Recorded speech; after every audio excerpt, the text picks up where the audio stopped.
Hey guys, welcome to Bad Billings, where I show you how your freelance job postings are scaring away your applicants. I was actually going to make an entire podcast episode about this posting, but I think it's going to be a quick one. It only took me maybe 3 seconds to exclude this listing. Here's why. $8 to $9 an hour. So not only do they have this little scope creep at the top with the job title, so they're trying to hire an administrative assistant, they're adding in that title of success coordinator, which might seem like a way to kind of make it more exciting to applicants, but it's also, a lot of times it's a way to add in additional value and responsibility without actually paying for it. So I consider that a red flag, but even more so, this rate. This is completely unacceptable, not only for an employee, but this is supposed to be a freelance contract role. Absolutely not acceptable as a rate. Let's just take a look here. This is on Indeed only. There are lots of other places you can look for when it comes to fair rates. But let's just take a look on Indeed because that's where this was posted. The average amount an employee under this role would make is $20.17.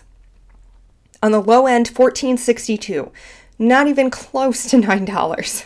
And that's on the high end of that listing. Remember that when you're paying an employee, you pay them their salary and then you cover other expenses that are part of the liability of having an employee, where you have that reliable worker, you have some benefits of having employees, and then you cover that liability yourself. A freelancer doesn't do that. A freelancer is an independent contractor. They're an independent business owner. You pay them your fee, you file any payments you made in your taxes at the end of the year, and that's it. So they have to cover those liabilities. So I would even say that this amount wouldn't necessarily be a fair rate for a freelancer because they're covering those things. I would say maybe $20 an hour on the low end.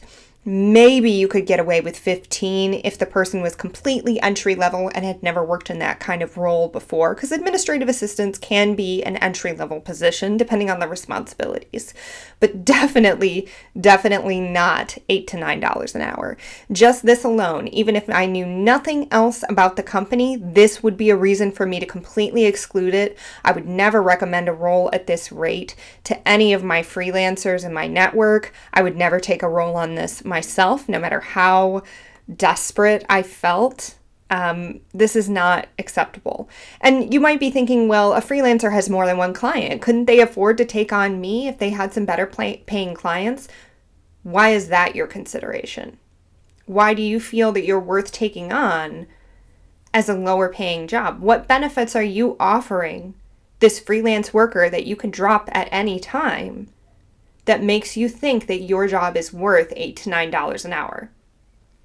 It's probably not. I would say it's definitely not. And while I could go into more detail about this listing and some other red flags I might see, I think this is enough. I think this is enough for now. I'll see you guys next time and hopefully have a listing that I can go into more detail on.